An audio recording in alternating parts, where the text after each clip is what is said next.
जब राजा ने उन सातों रानियों को आते हुए देखा तो क्रोध में कहा कि पहले तुम यहीं रुको। पहले मुझे यह बताओ कि हमारे राज्य में और मुझ में ऐसी क्या कमी है कि तुम आधी रात को उस साधु के पास जाते हो। इसका क्या कारण है?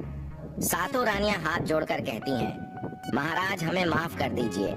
हमें लगता है कि उस साधु बाबा ने हम पर कोई जादू टोना कर दिया था, इसीलिए हमसे ऐसी गलती हो गई। आइंदा ऐसी गलती हमसे कभी नहीं होगी। छोटी रानी की ऐसी बातें सुनकर राजा उनकी बातों को मान लेता है, क्योंकि वह राजा छोटी रानी से बहुत प्रेम करता था।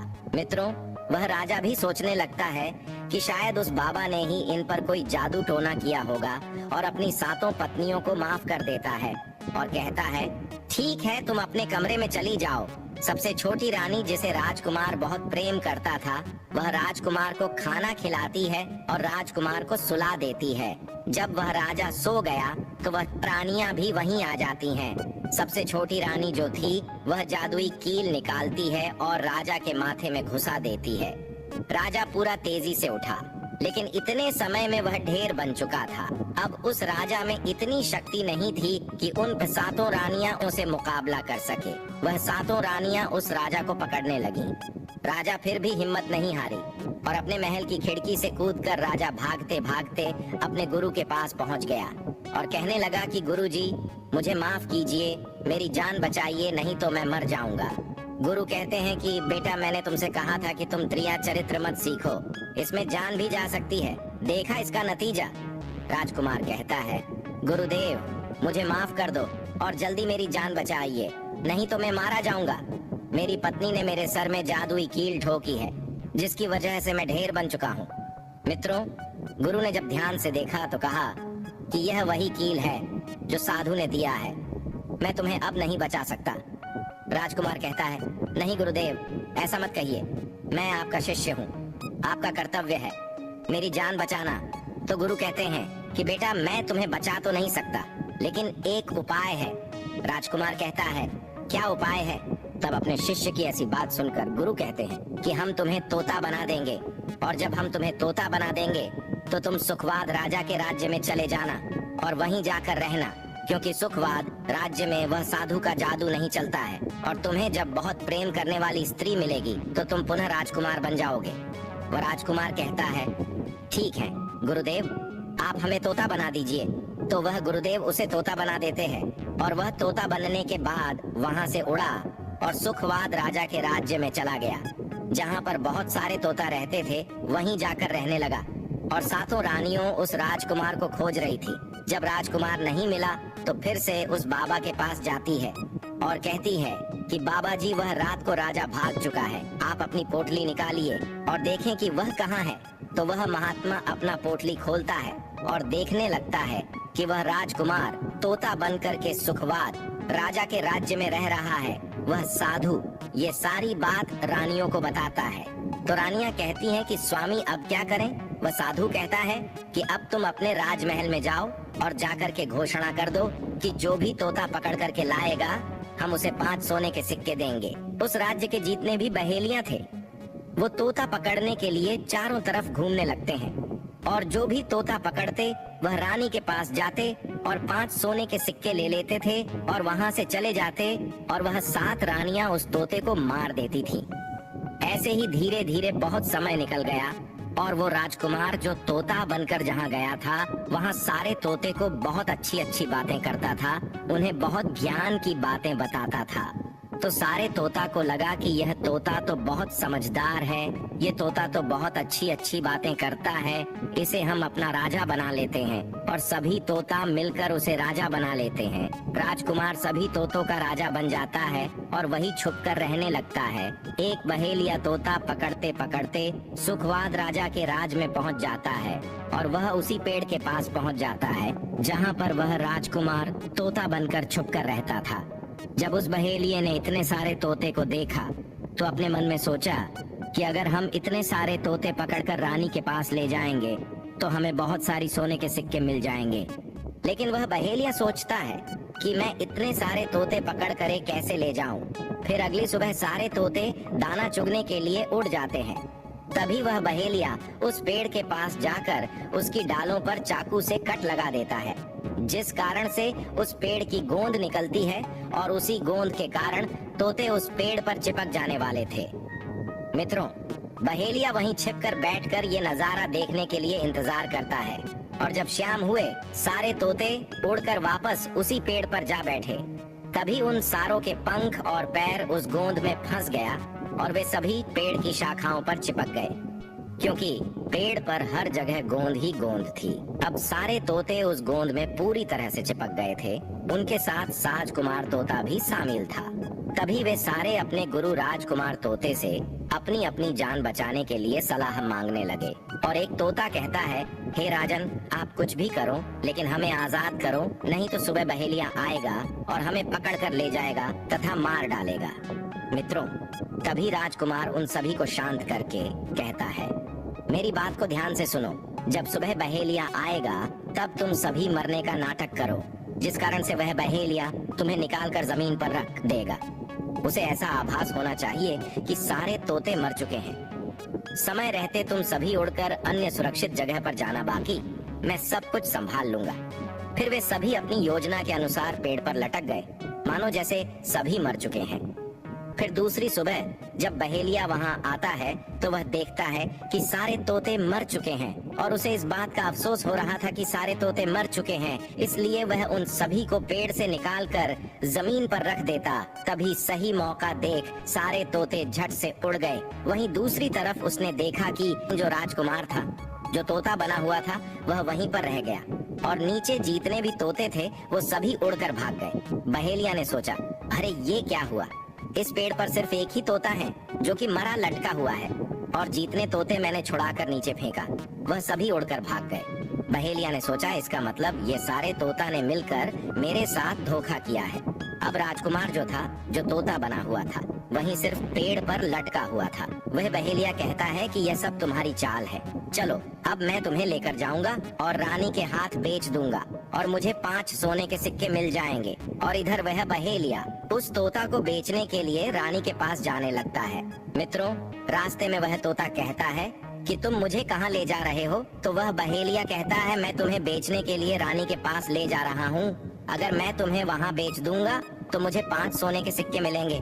वह राजकुमार कहता है कि मैं अगर तुम्हें 50,000 सोने के सिक्के दिला दूं तो क्या तुम मुझे नहीं बेचोगे? बहेलिया कहता है, तुम मुझे 50,000 सोने के सिक्के कैसे दिलाएगा? मित्रों, तोता कहता है कि राजा सुखवाद के यहाँ एक बहुत बड़ा मेला लगता है, तुम मुझे वही बेचो, मूल्य में स्वयं बताऊंगा।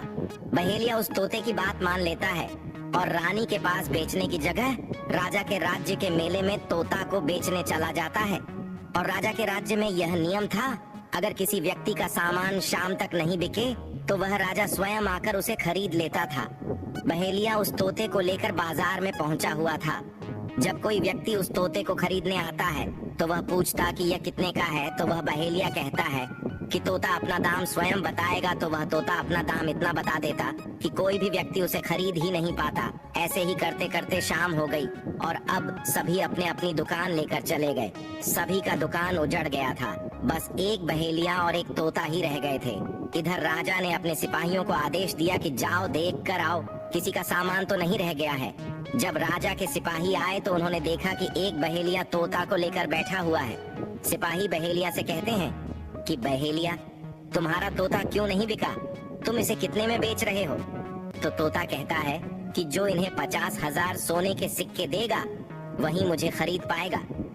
उस तोते की बात सुनकर वह सिपाही आश्चर्य में पड़ जाते हैं और सोचते हैं, अरे यह तोता अपना मूल्य स्वयं बताता है। तब सिपाही राजा के पास जाते हैं और राजा को सारी बात बताते हैं और कहते हैं, एक बहेलिया एक तोता लेकर बैठा हुआ है, लेकिन वह तोता अपना मूल्य स्वयं ही बताता है। वह इतना महंगा बताता है, शायद इसीलिए उसे कोई खरीद नहीं सका। राजा सिपाहियों से पूछता है कि वह अपना मूल्य कितना बता रहा है। तो सिपाही कहते हैं, अपना मूल्य 50,000 सोने के सिक्के बता रहा है, चलिए हम खरीदेंगे। अगर नहीं खरीदेंगे तो हमारे राज्य की बदनामी होगी कि राजा के बाजार में एक तोता नहीं बिका, और इसलिए राजा अपने मंत्रियों के साथ अपने रथ पर सवार होकर बाजार में पहुंचता है। कहता है, इस तोते का क्या मूल्य कितना है? बहेलिया हाथ जोड़कर कहता है कि राजा साहब अपना मूल्य तोता स्वयं बताएगा। वह राजा फिर तोते से पूछा तो तोता कहता है कि राजा साहब जो इन्हें 50,000 सोने के सिक्के देगा वही मुझे खरीद पाएगा। अपने सिपाहियों से 50,000 सोने के सिक्के मंगवाता है और बहेलिया को पकड़ा देता है और तोते को लेकर अपने महल चला जाता है। वह तोता बहुत ही बुद्धिमान था क्योंकि वह राजा था। वह तोता राजा को बहुत अच्छी अच्छी बातें बताने लगा। जब राजा पर कोई खतरा आने वाला होता तभी वह तोता बता देता कि राजा साहब आप पर यह खतरा आने वाला है, और इसी तरह सब उस तोते से बहुत अधिक प्रेम करने लगते हैं। जब यह बात रानियों को पता चला कि राजा ऐसा तोता लेकर आए हैं जो कि बोलता भी है और बहुत अच्छी अच्छी बातें बताता है, तो रानियां राजा से कहती हैं, उस तोता को मेरे पास भिजवा दीजिए, हम भी उस तोते को देखना चाहते हैं, हम उस तोते से बातें करना चाहते हैं। राजा अपने मंत्रियों से कहकर वह तोता रानियों के पास भिजवा देता है।